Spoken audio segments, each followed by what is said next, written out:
Bonjour à tous et bienvenue dans cette nouvelle vidéo. Aujourd'hui, on va parler des émotions. Je m'appelle Joséphine, je suis coach en libération émotionnelle et j'utilise la créativité de mes clients pour les accompagner. Je vais commencer par une petite parenthèse pour vous remercier de l'intérêt que vous portez à la chaîne et de tout le soutien que j'ai eu pour la première vidéo. J'ai vu qu'il y avait une vingtaine de personnes déjà abonnées à la chaîne, alors merci à vous et merci pour tous les autres likes et commentaires. On rentre sans plus tarder dans le vif du sujet.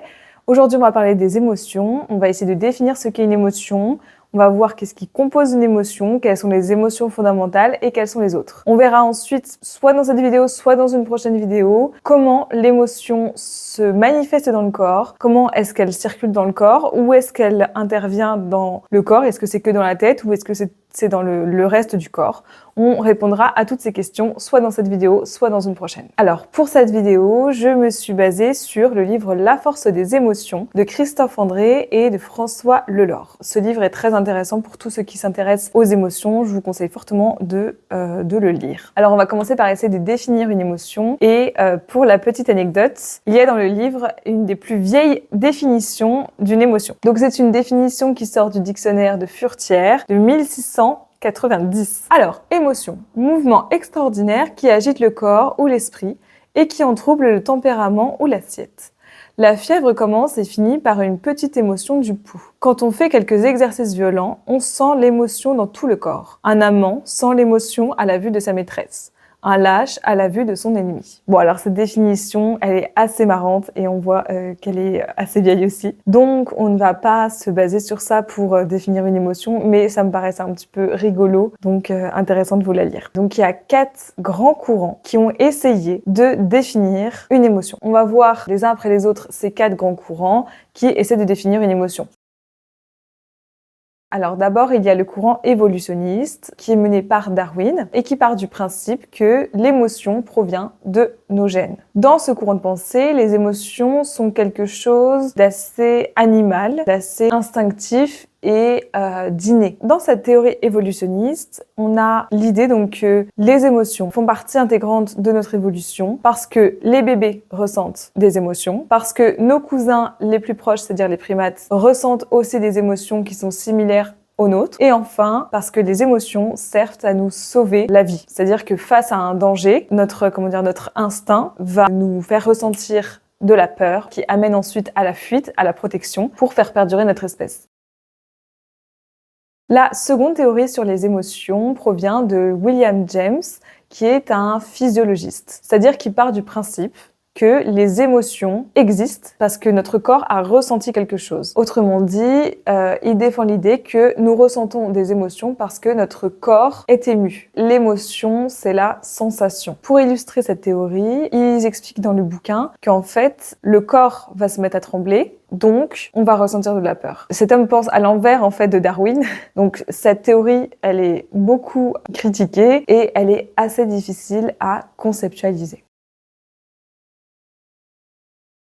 La troisième théorie provient de Épictète, qui défend l'idée que nous sommes émus parce que nous pensons. Cette théorie cognitiviste considère que ce ne sont pas les événements qui affectent les hommes, mais l'idée qu'ils en ont. Par exemple, si je conceptualise dans ma tête que perdre un être cher, autrement dit être en deuil, est quelque chose de triste, si un jour ça vient à arriver dans ma vie, je vais ressentir de la tristesse. Mais si je pense que vivre un deuil n'est pas plus triste que ça, et quelque chose de naturel, quelque chose que j'accepte car c'est normal, entre guillemets, de mourir, je ne ressentirai pas de tristesse. Donc en fait, c'est l'idée qu'on se fait dans notre tête d'un événement qui va nous provoquer une émotion. Je trouve que ce courant de pensée cognitiviste est vraiment intéressant parce qu'il nous rappelle que la pensée joue un rôle dans l'émotion ressentie. Et ça, on a tendance à souvent l'oublier. En fait, en pensant comme les cognitivistes, on comprend qu'on a une responsabilité, parce que la pensée se contrôle,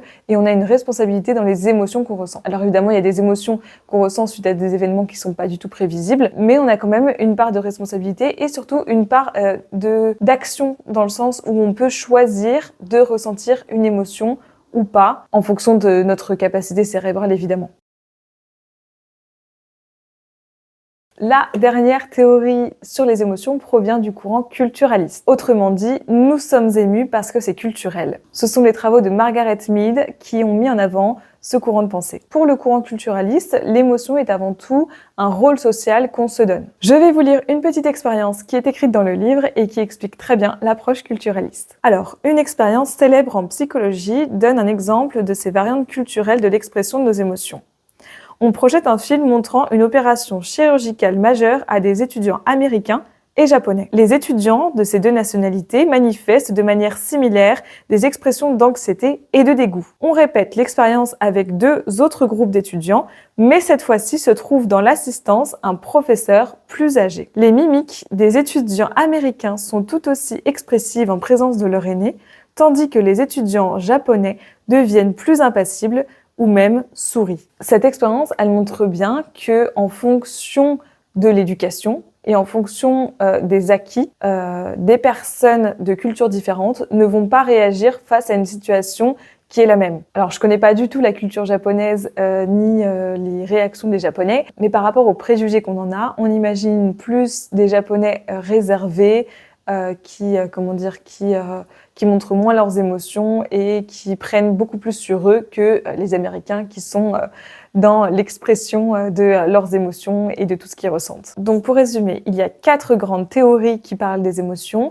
les évolutionnistes de Darwin, les physiologistes de William James, les cognitivistes de Épictète et enfin les culturalistes de Margaret Mead. Évidemment, il n'y a pas un courant de pensée qui est plus intéressant qu'un autre. En science, toutes les théories sont intéressantes à regarder. Ce sont donc ces 4 théories qui vont nous amener à pouvoir définir les règles qui font qu'une émotion est une émotion.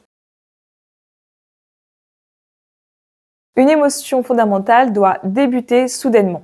C'est une réaction à un événement ou à une pensée. Une émotion fondamentale doit durer peu de temps. Par exemple, si une émotion de tristesse dure des jours et des semaines et des mois, ça devient une dépression. Une émotion fondamentale se distingue des autres émotions. Comme le rouge se distingue du bleu, la tristesse se distingue de la colère. 4e caractéristique pour les émotions fondamentales, elle apparaît chez le nourrisson. 5e caractéristique d'une émotion fondamentale, une émotion agite le corps d'une manière bien spécifique. Par exemple, la peur et la colère sont des émotions qui toutes les deux font augmenter le rythme cardiaque et le rythme du pouls. Mais dans le cas de la colère, on va avoir le corps qui va devenir plus chaud et dans le cas de la peur, le corps va être plus froid. 6e caractéristique, une émotion fondamentale est capable d'être distinguée par n'importe qui sur Terre. Visuellement, un visage d'une personne qui ressent de la peur sera reconnaissable par tout le monde sur Terre. Et enfin, dernière caractéristique, les émotions fondamentales sont reconnaissables chez nos cousins, les primates. Mais alors, de quelles émotions on parle exactement? Les chercheurs ont recensé 6 émotions fondamentales. On a la tristesse, la peur, la colère, la joie, le dégoût et la surprise. À l'intérieur de ces familles d'émotions, on va retrouver des sous-émotions, entre guillemets. Par exemple, dans la famille tristesse, on va retrouver la solitude, la honte, la culpabilité, l'impuissance, la désespérance. Ensuite, dans la famille des émotions surpris, on va retrouver le fait d'être confus, étonné, perplexe, excité, abasourdi, choqué, accablé, excité. D'ailleurs, vous retrouverez dans la description de cette vidéo un lien vers la roue des émotions. C'est une roue dans laquelle il y a toutes les émotions qu'on peut ressentir, regroupées par couleur, et vous verrez que ces couleurs représentent les 6 familles d'émotions. Pour des raisons logiques, je préfère couper la vidéo en 2 et on verra dans une prochaine vidéo comment est-ce que les émotions vivent dans le corps, comment est-ce que les émotions circulent, quelles sont les fréquences vibratoires des émotions, comment est-ce qu'une émotion aussi fait pour sortir du corps